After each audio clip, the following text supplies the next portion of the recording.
Big TV భక్తి సమాచారం WhatsApp ఛానల్లో జాయిన్ అవ్వండి. అన్ని విశేషాలు ఎప్పటికప్పుడు తెలుసుకోండి. ప్రవచనం చేయడానికి నేను కారు ఎక్కొచ్చాను. ఇప్పుడు నేను ఇక్కడికి వచ్చినప్పుడు, అయ్యో కారా, రోజు నువ్వు బయట ఉండిపోతున్నావు, నేను వీరికి మీదకి వెళ్ళిపోతున్నాను, పాపం నువ్వేమో నన్ను అన్ని చోట్ల చిత్తూరులో తిప్పుతున్నావు, అలా ఉండిపోతే కృతజ్ఞుడిని అయిపోతాను, నువ్వు లోపలికి రా అని ఎక్కిలా తీసుకొచ్చే ప్రయత్నం చేస్తే, మూర్ఖుడా, నీ ప్రవచనం మాకు అక్కర్లేదంటారు. ఏది ఎక్కడ వదిలేయాలో అక్కడ వదిలేయాలి. అలా వదిలేస్తేనే గొప్ప తప్ప పట్టుకోకూడదు. కోపం కూడా అంతే. మనం చెప్పు చేతలలో అది ఉందా లేదా, అది మనని పట్టేసుకోకూడదు. మనం దాన్ని ఎంతసేపు పట్టుకోవాలో అంతసేపు పట్టుకుని కార్యం సాధించాలి.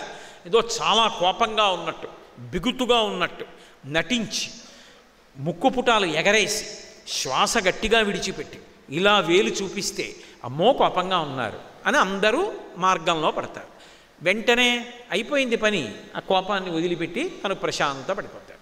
అంతే తప్ప తన కోపమునకు వశపడకూడదు.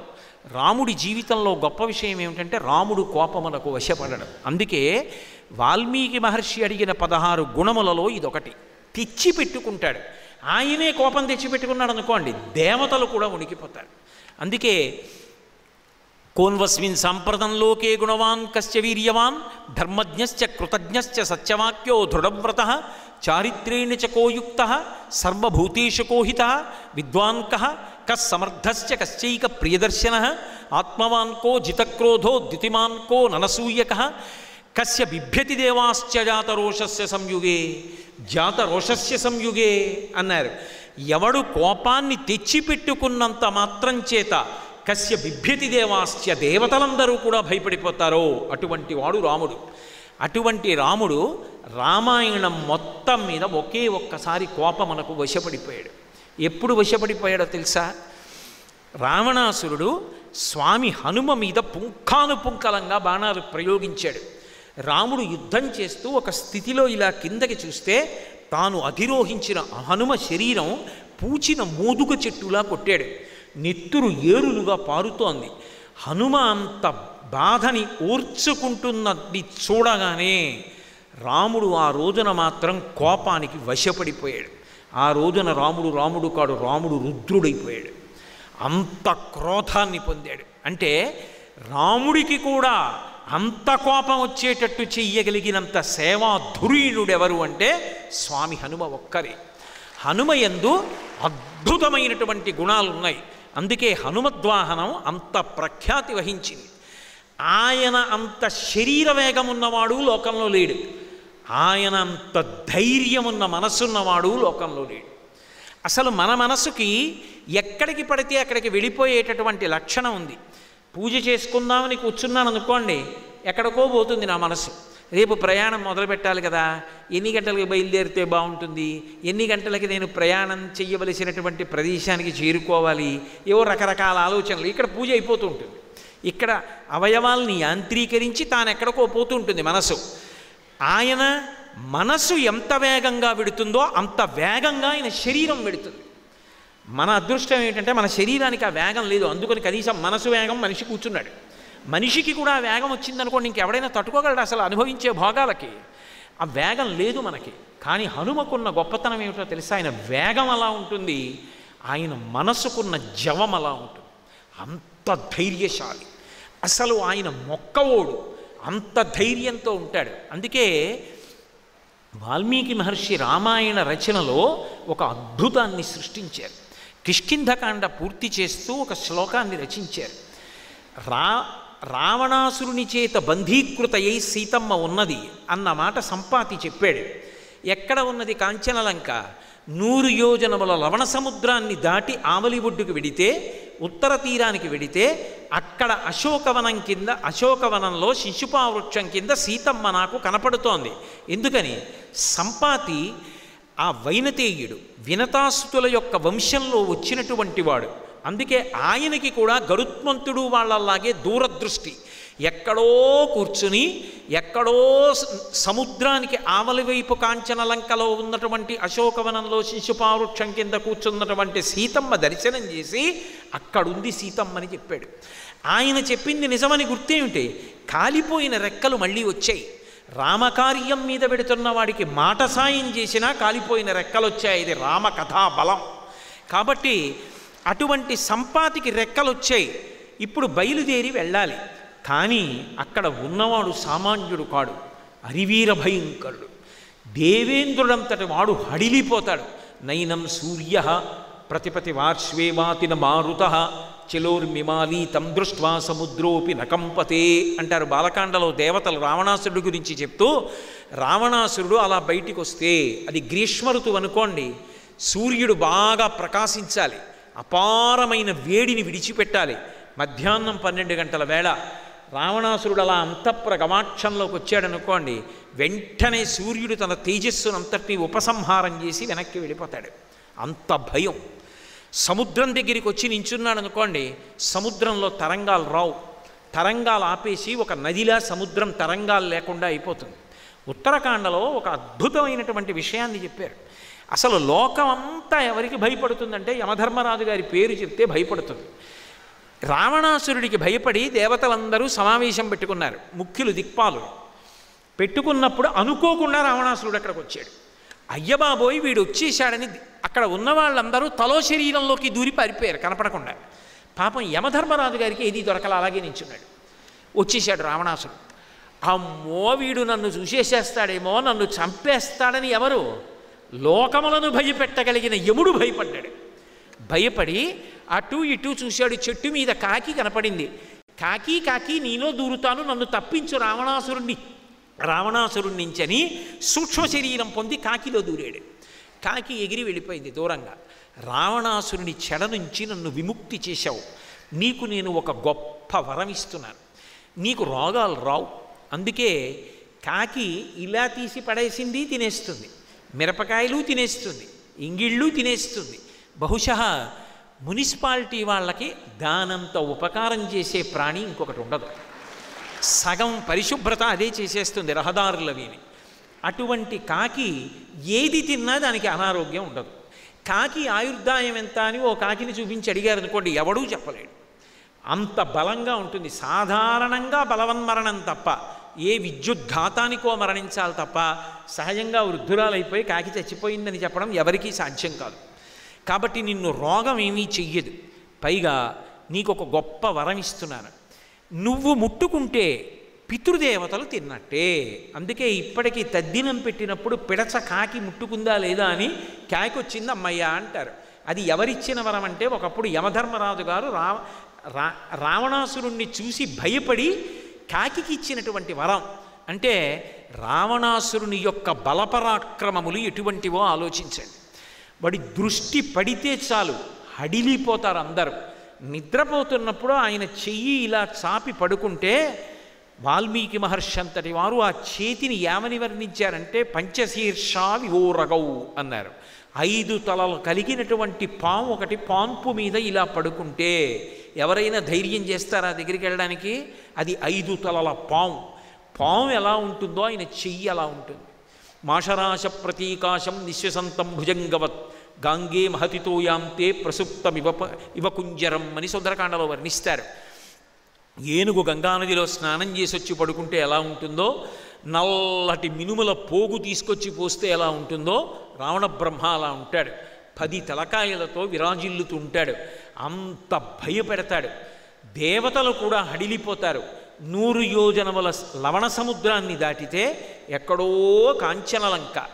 ఆ కాంచనలంకలో సీతాపహరణార్థేన రావణేన సురక్షితాం సమంతాద్విచరద్భిశ్చ రాక్షసైరుగ్రధన్విభి అంటారు మహర్షి. ఎప్పుడు ధనస్సులకి వింటినారి తొడిగి బాణాల్ని ఇలా పట్టుకుని తిరుగుతుంటారట. ఏమో ఎవరొస్తారో సీతమ్మ తల్లి జాడ కనిపెట్టడానికని రాక్షసులు ఎప్పుడూ విచ్చుకత్తులు పట్టుకు తిరుగుతూ ఉంటారు. రావణుడు తన బలం మధ్యలో ఉన్నాడు, విడుతున్నవాడు తానొక్కడు విడుతున్నాడు. రావణుడి యొక్క ప్రీతి అంతా సీతమ్మ మీద ఉంది. ఆఖరికి ఆవిడ్ని ఒక పురుష రాక్షసుడు చూడ్డాన్ని కూడా ఆయన అంగీకరించాడు. అందుకే చుట్టూ స్త్రీలని కాపు పెట్టాడు. అంతటి విపరీతమైనటువంటి కామోద్రేకం కలిగినటువంటి వాడు, అంతటి ఉన్మాదమైన బుద్ధి ఉన్నవాడు. అటువంటి లంకకి వెడుతున్నవాడు ఒక్కడే. సాధారణంగా అటువంటి ప్రయత్నం మీద ఎవడైనా వెళ్ళాలి అంటే అసలు ఆ ప్రయత్నాన్ని చెయ్యడెవ్వడు. అమ్మో అక్కడ రావణాసురుడు ఉన్నాడు, మాకెందుకు వచ్చిన గొడవ అని ధైర్యం చెయ్యరు. పైగా 100 యోజనముల లవణ సముద్రాన్ని దాటగలిగిన మొనగాడెవరు అని అడిగితే అంగదుడంతటి వాడు 100 యోజనాల్ని దాటి వెళ్ళగలనేమో, తిరిగి రాగలనని నమ్మకం లేదన్నాడు. జాంబవంతుడంతటి వాడు ఒకప్పుడు వామనమూర్తి పెరిగి పెద్దవాడై 3 లోకములను కొలిచేస్తే ఇంతంతై వటుడు ఇంతయై మరియుతానింతై అభోవీధిపై అంతైతో మండలగ్రమణ కల్లంతై ప్రభారాశిపై అంతై చంద్రునకంతయై ధ్రువునిపై అంతై మహర్వాటిపై అంతై సత్యపదోన్నతుండగుచు బ్రహ్మాండాంత సంవర్ధయ్యి అని పెరిగిపోతే 21 మార్లు ప్రదక్షిణం చేశా. కానీ ఇప్పుడు ఓపిక లేదు, మోకాళ్ళు నొప్పి, ఎగరలేని 100 యోజనాలు. హనుమాను ఒక్కడివే ఎగరగలవని శాప విమోచనం అయ్యేటట్టుగా స్తోత్రం చేస్తే ఆయన ఒక్కడే ఎగరడానికి సిద్ధపడ్డారు. ఆ మహేంద్రగిరి శిఖరముల మీద నిలబడినటువంటి హనుమ గురించి కిష్కింధకాండ పరిసమాప్తం చేస్తూ వాల్మీకి మహర్షి రామాయణంలో ఒక మాట చెప్తారు. సవేగవాన్ వేగ సమాహితాత్మ హరిప్రవీర పరవీరహంత మనస్సమాధాయ మహానుభావు జగామలంకాం మనసా. వెడుతున్నటువంటిది అంత భయంకరమైన కాంచన లంక. కానీ అసలు బయలుదేరడానికి సిద్ధపడినటువంటి హనుమ ఉన్నారే, ఆయన మాత్రం వెళ్ళడానికి ముందే జగామలంకాం మనసా మనస్వి, ఎంత ఉత్సాహంతో ఉంటారంటే ఆయన శరీరంతో వెళ్ళడం ఇంకా ఆలస్యం, మనసుతో మాత్రం వెళ్ళిపోయారు. అసలు ఆ ఉత్సాహం లేనివాడు జీవితంలో ఏ కార్యాన్ని సాధించలేడు. ఒక సభకి వెడుతున్నాం, పరమోత్సాహంగా వెళ్ళాలి. ఈ పని చేయడానికి వెడుతున్నాం, పరమోత్సాహంగా వెళ్ళాలి. పూజ చేసుకోవడానికి వెడుతున్నాం, పరమోత్సాహంగా పూజకి వెళ్ళాలి. ఉత్సాహం లేకుండా నీరు కారిపోతూ ఏ పని చెయ్యాలన్నా అబ్బా ఇది చెయ్యాలా అని ఏడుస్తూ వెళ్ళిన వాడు అసలు కార్యమునందు నిలబడలేడు, వాడు బరువు కార్యానికి. అదే హనుమైతే సవేగవాన్ వేగ సమాహితాత్మా హరిప్రవీర పరవీరహంత. ఎటువంటి బలం అంటే ఆయనది సామాన్యమైన బలం కాదు. రావణాసురుడితో కలిపి లంకాపట్టణంలో ఉన్నటువంటి సమస్తమైన రాక్షసుల్ని మర్దించి పడగొట్టగలిగినటువంటి బలం ఒక్క హనుమకే ఉన్నది. ఆయన ఒక్కడే రావణుణ్ణి కూడా చంపగలడు, అంతటి తేజోమూర్తి. ఆయన బలం అంతా ఇంతా కాదు. అందుకే అమ్మవారి చూడామణిని చేత్తో పట్టుకున్న తర్వాత ఆ గడప మీద కూర్చుని, తోరణం మీద కూర్చుని జయమంత్రం చెప్తారు. జయిచ్యతి బలో రామో లక్ష్మణశ్చ మహాబల రాజాయ జయితి సుగ్రీవో రాఘవేణాభిపాలిత దాసోహం కోసలేంద్రస్య రామస్య క్లిష్టకర్మణ హనుమాన్ శత్రుసైన్యానాం నిహంతా మరుతత్మజ న రావణ సహస్రం మే యుద్ధే ప్రతిఫలం భవేత్ శిలాభిస్తు ప్రహరత పాదపైశ్చ సహస్రశః అర్దయిత్వా పురీం లంకాం అభివజ్య చ మైథిలీం సమృద్ధార్థో గమిష్యామి శతాం సర్వరక్షసాం అంటారు. నేను ఎలా వచ్చానో అలా సీతమ్మ దర్శనం చేసుకుని మళ్ళీ వెళ్ళిపోతాను. నాకు ఆయుధాలు అక్కర్లేదు, నా గోళ్లతో గుండెలు చీల్చి చంపుతాను, పాదముల కింద పెట్టి మర్దించి చంపుతాను, మోచేతులతో పొడిచి చంపేస్తాను, నా యొక్క బాహుబలంతో చంపుతాను, నా శరీరం కింద పెట్టి నలిపేస్తాను. ఎంతమందిని చంపుతాను అంటే నరావణ సహస్రం మే యుద్ధే ప్రతిఫలం భవేత్. ఒక్క రావణుడు కాదు, 1000 మంది రాక్షసులు కట్టకట్టుకుని వచ్చి నా ముందు నిలబడిన తలలు గిల్లేస్తాను. నా ముందు నిలబడగలిగిన వాడు లేడు. అంతటి బలపరాక్రమములు కలిగిన వాడైనటువంటి హనుమ, ఆయన తేజస్సు అనితర సాధ్యం. అందుకే మహర్షి హనుమ యొక్క యుద్ధం గురించి చెప్తూ ఒక మాట అంటారు. హతైర్నాగైశ్చ తురగై భగ్నాక్షైశ్చ మహోరథై హతైశ్చ రాక్షసైర్భూమి రుద్ధమార్గా సమంతత అంటారు. హనుమ 10 నిమిషాలు యుద్ధం చేశారనుకోండి, కొన్ని వేల ఏనుగులు చచ్చిపోతాయి, కొన్ని వేల గుర్రాలు పోతాయి, లక్షల సైన్యం పడిపోతుంది. పావుగంట యుద్ధం చేస్తే 80,000 మంది కింకరుల మూకని, 7 సేనాగ్రనాయకుల్ని, 7 మంత్రిసుతుల్ని విరూపాక్ష దుర్ధరం చైవనాయకం ప్రగసం భాసకర్ణంచ పంచసేన అగ్రనాయకం అని విరూపాక్ష యూపాక్ష దుర్ధర ప్రగస భాసకర్ణులనేటటువంటి 5 కొన్ని లక్షల సైన్యాన్ని, చైత్య ప్రాసాదాన్ని, అశోకవనాన్ని కేవలం హనుమ ఒక్కరే భంజించేశారు అంటే అసలు ఆయన యొక్క బలపరాక్రమముల గురించి చెప్పడం ఎవరికీ సాధ్యం కాదు. అంతటి గొప్ప బలపరాక్రమములు ఉన్నటువంటి వ్యక్తి. ఎంత బలపరాక్రమాలున్నాయి అంటే అన్నీ ఉండి కూడా జీవితం మొత్తం మీద నా కోసం ఈ బలాన్ని ఉపయోగించుకుంటానని ఆయన ఉపయోగించుకున్నటువంటి సంఘటన ఒక్కటి లేదు. చిరంజీవి. చిరంజీవి ఇప్పటికీ ఉన్నారు. ఇప్పటికీ ఉన్న హనుమ తన పేరు చెప్తే రారు. రామకథాలోలుడు. ఎక్కడ రామాయణం చెప్పినా రామనామం చెప్పినా స్వామి హనుమ వస్తారు. ఇప్పటికీ లోకంలో ఒక ఆచారం ఉంది.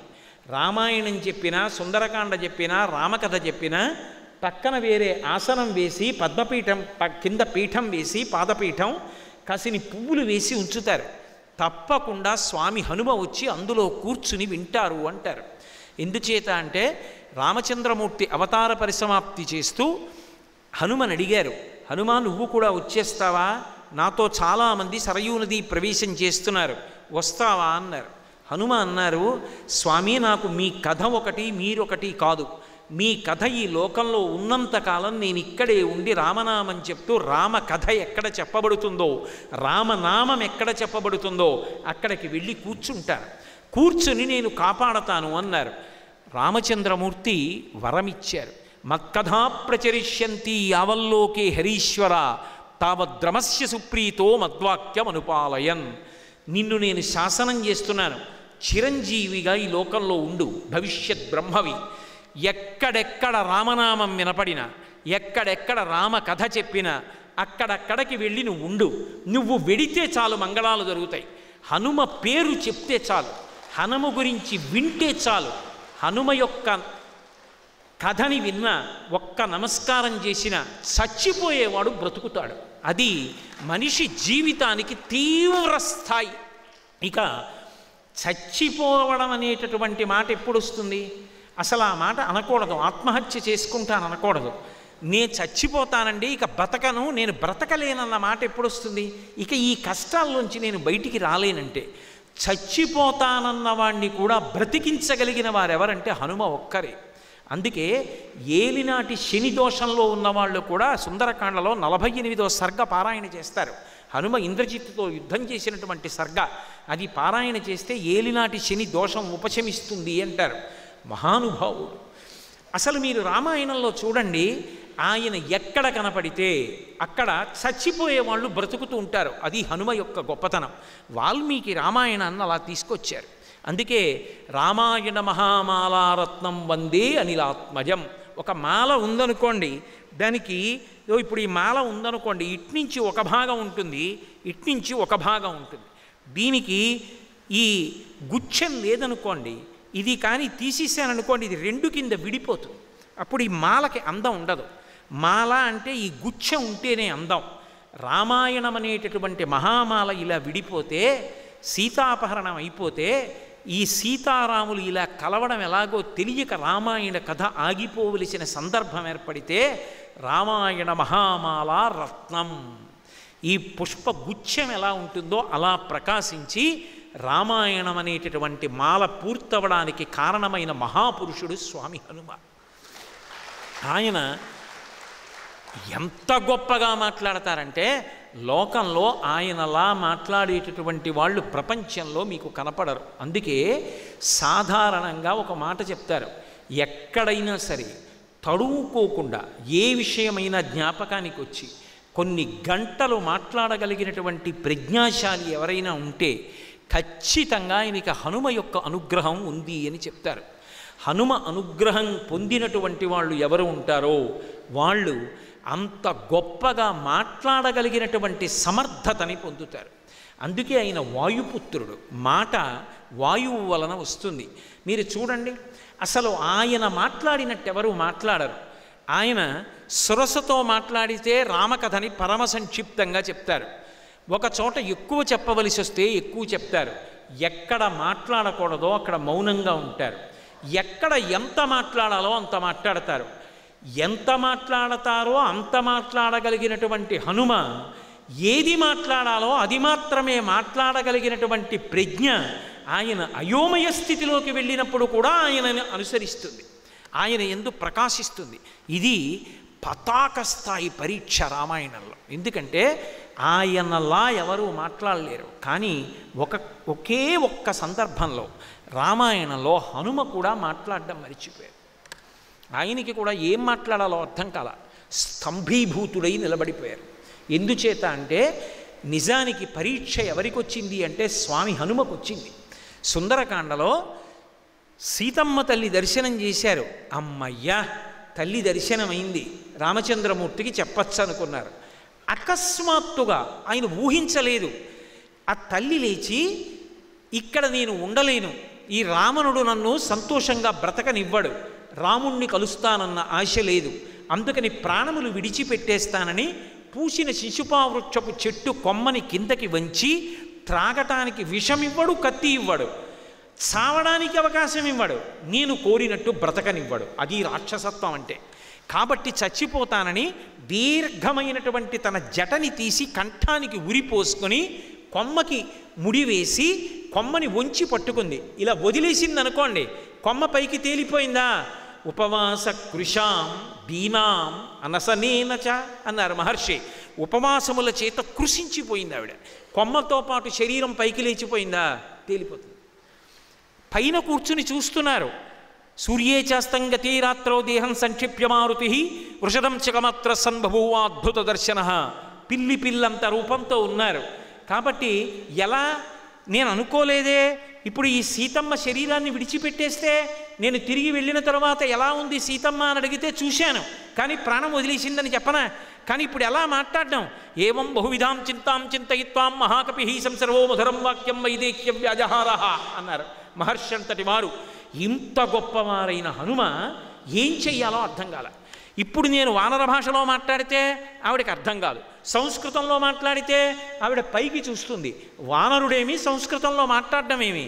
రావణాసురుడు వచ్చాడన్నమాటని మరింత భయపడి కొమ్మ వదిలేస్తుంది. వదిలేస్తే ఉరి బిగుసుకుపోతుంది. For more videos like this, subscribe Big TV channel.